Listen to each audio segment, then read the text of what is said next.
Be pleased to Genesis chapter 2.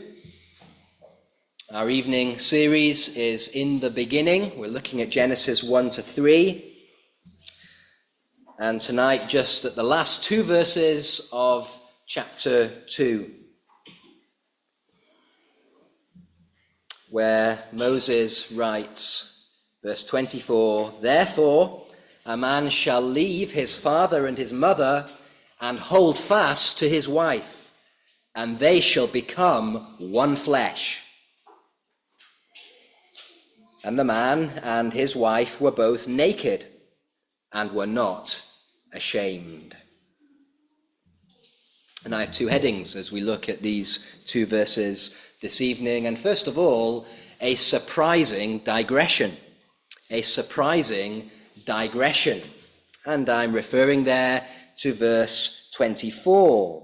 It's a surprising digression for two reasons. Reason number one, it's the first time Moses has written in this way, kind of stepping out of the events that he's narrating. That's what he's doing here, isn't it? He momentarily leaves behind the Garden of Eden and the two human beings that now inhabit the Garden of Eden. I mean, he talks about fathers and mothers. Neither Adam nor Eve has a father or a mother. It's as though here he presses the pause button on the story that he's telling, and he lifts up his head and he gazes straight at his original audience, the children of Israel, there in about 1500 BC, and indeed straight at all his subsequent audiences, straight at us in 2025 AD.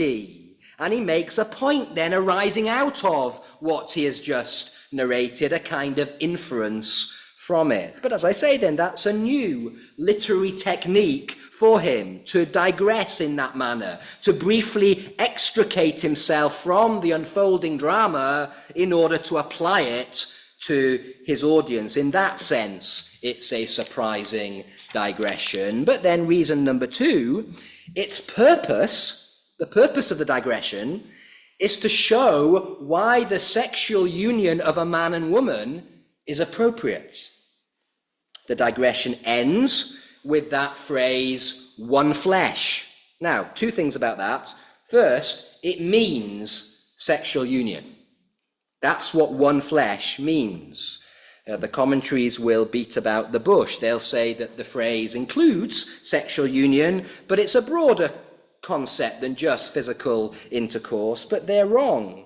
Paul says in 1 Corinthians 6:16 that a man sleeping with a prostitute becomes one flesh with her, quoting from Genesis 2 here. Now, in that situation, there's nothing else other than sexual union. The man and the prostitute are complete strangers. There's no additional bond or connection or affinity between them beyond the sexual one, and yet they are one flesh, Paul says, because one flesh means sexual union. And then the other thing to say about this is that this sexual union at the end of the verse, it's not an afterthought to what Moses is really interested in. No, it is what Moses is really interested in. Let me show you why I say that. Notice that verse 24 begins with the word therefore. So that means that what he's about to say now has been prompted by something in the preceding verse. The preceding verse, you remember, is Adam's song following the creation of the woman. So what is it then about that song that has triggered this digression in verse 24? Well, I would put it to you that it's Adam describing the woman there as flesh of my flesh, there in the second line of the song. It's that, I think, that causes Moses to reach for the pause button and say to his audience, do you realize, folks, this is why a man and woman become one flesh in sexual union. Them doing so is a deeply, deeply appropriate thing, because men and women do in fact share the same flesh. The woman's body originally emerged out of the man's body, and it's a fitting recognition of that then, when a man and woman's bodies are joined together in sexual union. I don't know how you normally think of Moses. Perhaps you've never before thought of him in this way, as a strong advocate for the appropriateness of sex, but That's the second reason then why verse 24 is a surprising digression. But there's more that we need to say before we leave behind Moses' surprising digression, because notice that while, yes, the digression's main purpose is to show why the sexual union of a man and a woman is appropriate, it does also add a couple of details, doesn't it, about the setting in which that sexual union should take place. You see, just because there's a kind of intrinsic appropriateness about it, an intrinsic appropriateness, by the way, that isn't there with any other kind of sexual union. It isn't there with a man and an animal, because animals haven't emerged out of the flesh of a man. And it isn't there with a man and a god, because gods haven't emerged out of the flesh of man. And it isn't there with a man and a man, because men haven't emerged out of the flesh of man. And Moses probably had all of those things in his mind because they all featured in the depraved Egyptian culture from which the Israelites had come out. And he's excluding them all then, and he's saying only a one-flesh relationship between a man and a woman is appropriate because women are the only creature that have emerged out of the flesh of men. But as I began to say before that, rather long-winded by the way, just because there's a kind of inappropriateness, a kind of intrinsic appropriateness about it, that doesn't mean that sexual union of a man and woman should just happen randomly and without any constraints. No, verse 24 says it should happen in connection with a leaving and a holding fast. Therefore a man shall leave his father and his mother and hold fast to his wife, and they shall become one flesh. So this decisive leaving then of your family unit, of the family unit in which you've been born and raised, it signifies that you're now starting a new family unit with this person with whom you then have sexual union. And this holding fast, it signifies that you're binding yourself permanently and inseparably to this person with whom you then have a sexual union. That's the setting. Leaving and holding fast. And sexual union shouldn't happen then in any other setting. It shouldn't happen between drunken strangers who have met in a bar and ended up in the same bed. It shouldn't happen between a teenage boyfriend and girlfriend who have moved through increasing degrees of intimacy and have started sleeping together. It shouldn't happen between a couple in their 20s or 30s who are serious enough to move in together but unwilling to make vows to each other that they'll forsake all others and be exclusively committed to this relationship until death do them part. In none of those settings should sexual union take place, only in connection with a leaving and a holding fast. Only, that is, in the context of a solemn and secure marriage covenant. And when sexual union occurs in that context, it takes on a whole other layer of significance. Yes, there's that basic thing I've explained already, that woman originally emerged out of man, and sexual union signifies that. But when sexual union takes place in its proper setting, there's something else too. Then sexual union kind of expresses and dramatizes and seals that holding fast that I talked about just now. What is that holding fast? It's the binding together of two lives. And the binding together of two bodies, then, is a powerful symbol and depiction of that. Tim Keller says God meant physical oneness to be a confirmation of whole life oneness. The physical donation, i.e. giving your body, happens in the context of self-donation, i.e. giving your whole self. Our society has largely robbed sex of its meaning, hasn't it?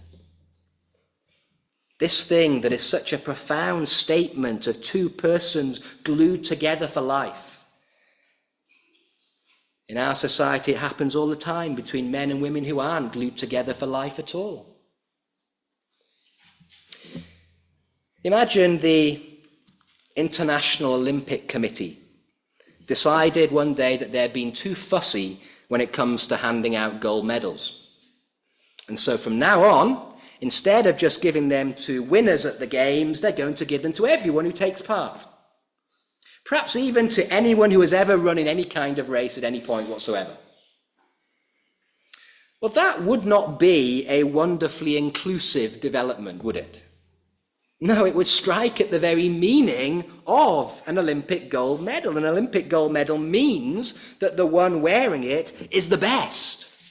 Its whole significance, therefore, precludes it being hung around the neck of any old Tom, Dick, or Harry. And in a similar way, sex outside of marriage strikes at the very meaning of sex. It means that the two persons involved exist in an abiding union, which only the grave will dissolve. Its whole significance, therefore, precludes it taking place between uncovenanted partners, partners who are still clinging legally and economically to their own independence. And as I said in my prayer earlier, you and I then, in 2025, we need to be clear, don't we, in our thinking, amidst the confusion that prevails everywhere around us. We need to be clear that our society has not liberated sex. That's the narrative, isn't it? We've shaken off the repression that existed in this area in former generations. No, our society hasn't liberated sex. Rather, it has turned something beautiful into something meaningless and self-contradictory. May we not be taken in by the lies. May we not be deceived by the lies of our age. May we fight for sexual union as an expression of whole life union. A surprising digression. Secondly, this evening, a subtle progression. A subtle progression. I preached at a church a few years ago. I didn't really know anyone in this church, but as I was chatting to folk afterwards, I saw this guy I'd met some years earlier. I got talking to him, and as we were conversing, I spotted a woman on the other side of the room whom I recognized, whom I'd also met some years earlier. This woman came over and we greeted each other, and the conversation continued, now involving the three of us. And a couple of minutes later, I was somewhat taken aback when this woman that I was talking to put her arm around this man that I was talking to. I noticed that they were both wearing wedding rings, and it suddenly dawned on me that this man and woman, both of whom I knew slightly, had become husband and wife without anyone ever telling me. And it's a bit like that here. When we left the man and the woman in verse 23, before Moses' digression, when we left them in verse 23, it was simply a case of him being over the moon at what God had just created from his rib. But as we come back to them in verse 25, they've apparently become husband and wife without anyone telling us. But I think you see what's going on is this. Yes, verse 24 is mainly a digression from the story that Moses is narrating, the story of the Garden of Eden and of Adam and Eve. However, verse 24 does also subtly progress that story. Because as Moses in verse 24 goes off on this little aside about a man and a woman holding fast to each other and becoming one flesh, we're meant to understand that this man and woman, the man and woman that he's been telling us about, Adam and Eve, we're meant to understand that they entered that kind of relationship, so that when he comes out of the digression in verse 25, he now just assumes that Adam and Eve are husband and wife. The story, as I say, has subtly progressed. Now, I remind you at this juncture that this evening's sermon is really just the third point of the sermon that I began last Sunday evening. Do you remember I asked last week, why is the formation of Eve treated as so climactic, as the icing on the cake, as a kind of grand finale? And I said there are three reasons. First, through the formation of Eve, there's a solitude prevented. Eve is fundamentally, before she's anything else, she's fundamentally a second human being, because human aloneness, do you remember, is not good. We stressed that last week. Secondly, through the formation of Eve, there's a separation produced. As well as being a second human being, Eve is more specifically a woman, whose emergence then introduces duality and complementarity to mankind, to humankind. But then thirdly, and this was the one that we didn't get to last week, through the formation of Eve, there's a spouse provided. Eve is not primarily Adam's wife. That's not her main significance. Unfortunately, verses 18 to 25, I think, are often treated as though that is the main significance of the whole thing. And I've tried to steer you away from that. She's first a human being. She's second a woman. And she's only thirdly, and least importantly, actually, a wife. But a wife she indeed is. And so we'll just spend the last few minutes then thinking about that. We're only given in our text one brief insight, aren't we, into her and Adam's marriage. And it's this: they were opposite angle. What's the introduction of clothing about in chapter 3, after the fall? One of the commentators I read explained that clothes were needed after the fall because the temptation now existed to lust. Lust was one of the many sinful propensities that flooded into the fallen human heart. And so modesty was now, for the first time, necessary. I think that's partly true, but in actual fact, there are two moments in chapter 3, aren't there, where Adam and Eve are clothed. The second occasion, in verse 21 of chapter 3, God is the one who clothes them. And yes, I think that may well then be a kind of preparation for the multiplication of the human race that will soon happen when the potential for men and women to lust after each other will become a significant temptation. And so I think God's clothing of them may have something to do with modesty and protecting against lust. But the first occasion that Adam and Eve are clothed, it's not God clothing them, is it? It's them clothing themselves. That's in verse 7 of chapter 3. And I don't think that's preparation for the future. Clearly they feel right there a very present and very urgent need to do it, to clothe themselves. And yet they're a married couple, and there's no one else sharing the world with them. And so lust isn't really an issue there in verse 7 of chapter 3.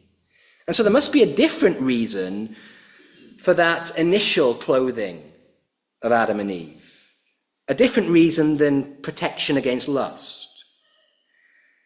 And our text suggests what that is, doesn't it? According to our text, at this point, prior to the fall, they are not ashamed. Presumably then, the reason that they clothe themselves after the fall is that suddenly they are ashamed. So we must ask the question, well, what's that about? Well, in what circumstances do we get ashamed? We get ashamed when we suspect that people are thinking about our flaws. I can't draw. I really can't draw. But I suppose that when my children were very little and they were perhaps doing things with a piece of paper, and if one of them said, Dad, draw me a man on a bicycle, in that situation, I'd quite happily draw a stick man on a stick bicycle, and I'd have no qualms then about doing that. Suppose, however, there were an easel right here, right now, with a big white sheet of paper on it, and suppose that for some reason you were demanding that I draw for you a man on a bicycle, and you were really insisting on it. If you want to get paid this month, Dan, you need to draw a man on a bicycle. Well, my palms would be going sweaty and my heart would be racing, and I would be trying as much as possible to kind of stand in front of the easel and obscure your view of the drawing. Which raises the question, what's the difference between those two settings then that I've just mentioned? Well, the difference is that my little kids there, they're not going to see the dreadful flaws in my artwork. They'll be delighted with a stick man on a stick bicycle. You guys, on the other hand, you'd be thinking, what on earth is that, Dan? That's pathetic. My Labrador could draw a better picture of a man on a bicycle than that. And so that's why I'd be ashamed in that second setting. We get ashamed, I'm saying, when we suspect that people are thinking about our flaws. When we suspect that they're judging us and finding fault with us and being disappointed in us. And that's what had changed between chapter 2, verse 25 and chapter 3, verse 7. After the fall, you see, Eve suddenly fears that Adam might be judging her and finding fault with her. Yes, with her body, her appearance in the first instance, but when she kind of desperately clothes herself with those fig leaves, I think it represents more than that. She fears that he might be judging her and finding fault with her more generally, with her character, with her abilities, with her personality, with all sorts of things. She's ashamed. And similarly then Adam, he fears that Eve might be judging him and finding fault with him, with his body, his appearance in the first instance. But again, that clothing for the body is, I think, kind of symbolic. He fears a more general disappointment now in his wife's perception of him. And it's so sad then, isn't it? What's happened? I just want to close with two thoughts relating to this. First of all, those of you who are married, although your marriage exists unavoidably in a post-fall world, a fallen world,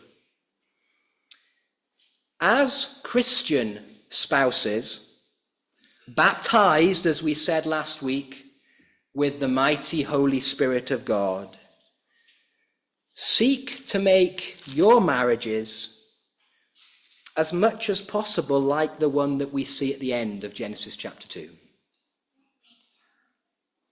You husbands especially, let me ask you, do you have the tendency to criticize your wife and to see her flaws and to pick her up on things that she could be doing better? If so, that's creating an environment in which your wife is likely to feel ashamed, to fear your condemnation, to be often reaching, figuratively speaking, for the fig leaves. And that's not good. That's not healthy. That looks nothing like this marriage at the end of Genesis 2, where Eve has no such fears and no such insecurities. As I say, you husbands probably need to hear that especially, but you could be a wife who also needs to hear that this evening, because perhaps you're constantly carping about your husband's deficiencies. Adam and Eve's nakedness, I'm saying, at the end of Genesis 2, it represents their complete trust in each other.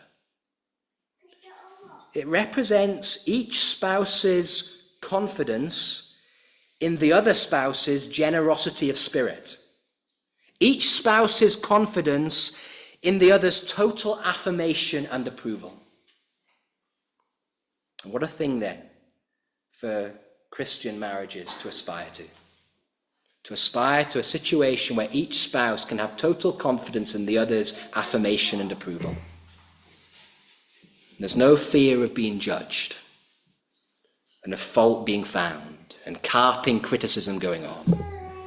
What a thing for our marriages to aspire to. That's the first closing thought. But then the second is this. There is only one marriage which perfectly recaptures the situation in Genesis 2:25. And it's not yours and it's not mine.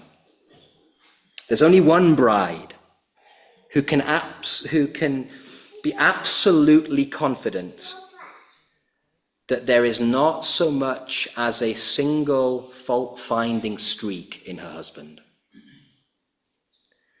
And that bride is the church. That bride is us, collectively, as the church. One day, our bridegroom, Jesus Christ, is coming. The end of all things is at hand, we heard this morning. And on that day, as we sing sometimes in Stuart Townend's hymn, on that day, the bride will run to her lover's arms. She won't hide from him.